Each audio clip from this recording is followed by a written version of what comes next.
लश्कर भी तुम्हारा है, सरदार भी तुम्हारा है। तुम झूठ को सच लिखो तो अखबार भी तुम्हारा है। इस दौर के फरियादी जाएं तो कहाँ जाएं, क्योंकि यहाँ कानून भी तुम्हारा है और दरबार भी तुम्हारा है।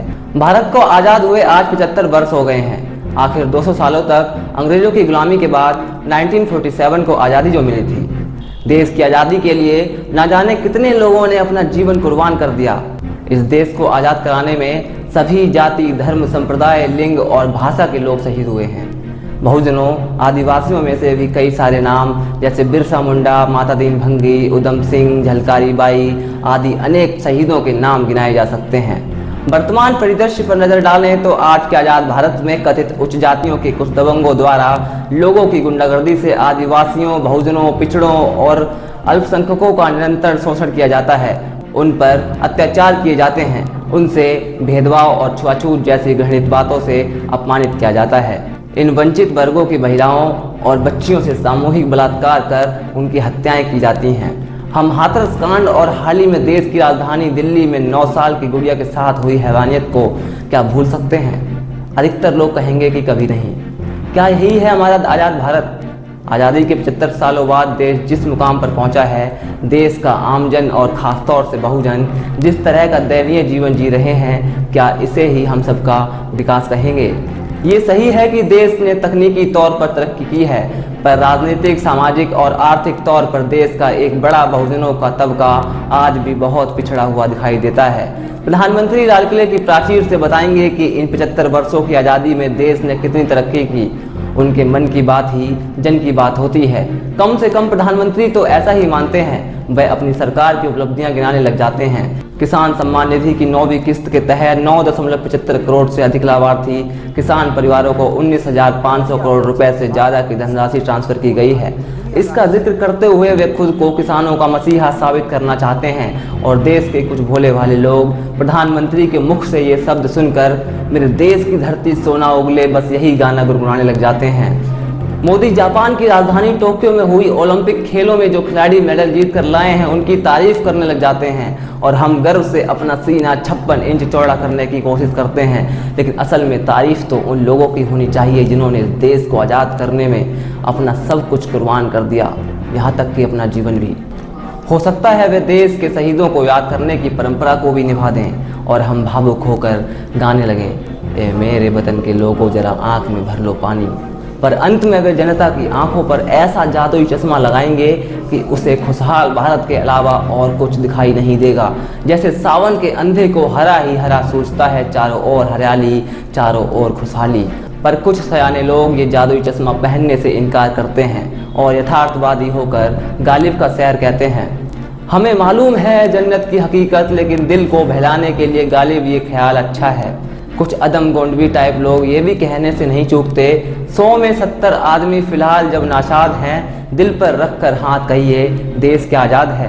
आज़ादी पर व्यंग करता हुआ कवि तो यहाँ तक कहता है कि एक आदमी भूखा नंगा देख रहा है आज तिरंगा, उसे देखने की आज़ादी। हमारे देश में लोकतंत्र है, मीडिया इसका चौथा स्तंभ है, पर वर्तमान में मीडिया घराने और सरकार की साठगांठ के कारण मीडिया भी सरकार की भाषा बोलने लगती है, जिसे मेन स्ट्रीम मीडिया कहा जाता है। वह सरकार की हाँ में हाँ मिलाने लगती है। ऐसे में छोटे स्तर के अखबार, न्यूज़ पोर्टल, पत्रिकाएं और सोशल मीडिया ही लोकतंत्र के चौथे स्तंभ की भूमिका निभाते हैं। ये मन की बात नहीं बल्कि जन की बात करते हैं।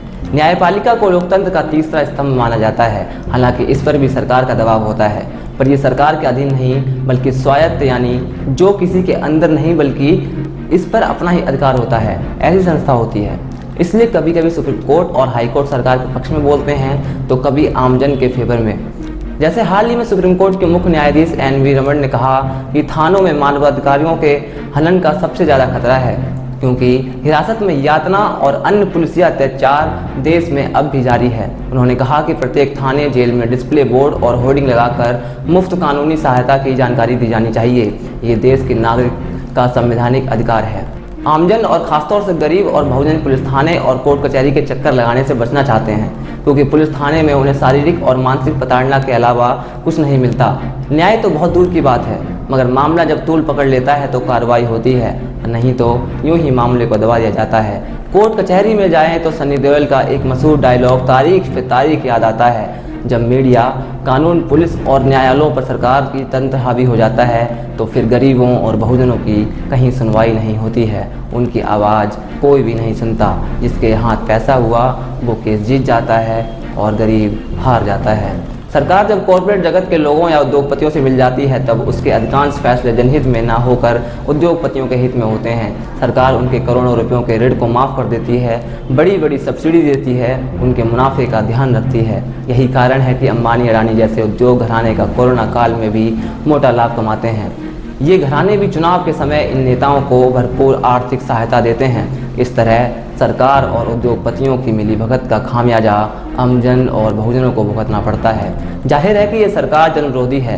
पिछले 8 महीनों से चल रहा किसान आंदोलन इसका ताज़ा उदाहरण है।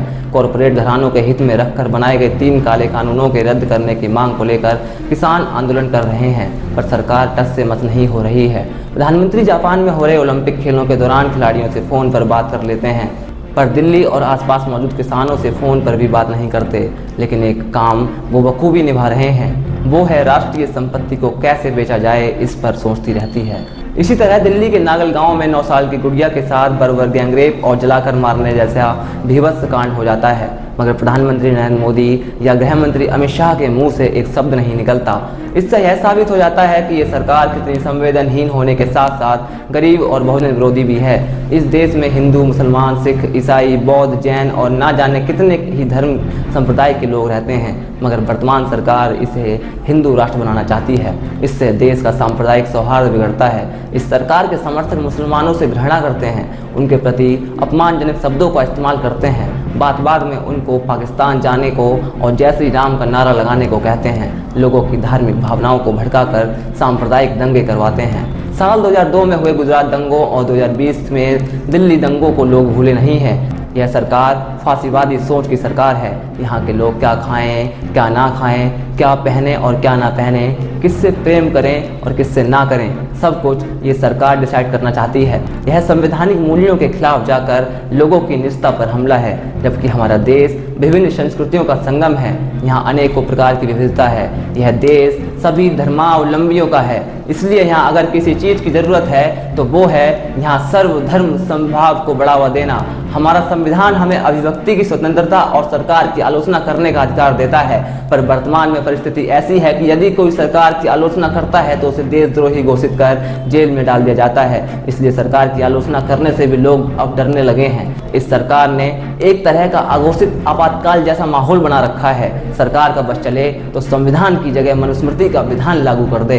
कह सकते हैं कि लोकतंत्र में यह सरकार तानाशाही सरकार है। यह सरकार citizenship amendment act CAA, national population registered NPR और national registered of citizenship NRC जैसे जनविरोधी कानून लाती है। यही कारण है कि मुस्लिम महिलाओं को शाहीनबाग और किसानों को किसान आंदोलन करना पड़ता है। वरिष्ठ स्वतंत्रता सेनानी डॉक्टर G.G. पारिख ने ठीक ही कहा है कि हमारा देश हर मोर्चे पर एक गहरे संकट का सामना कर रहा है, क्योंकि वही ताकतें जो हमारे स्वतंत्रता संग्राम के किनारे खड़ी थीं आज हम पर शासन कर रही हैं।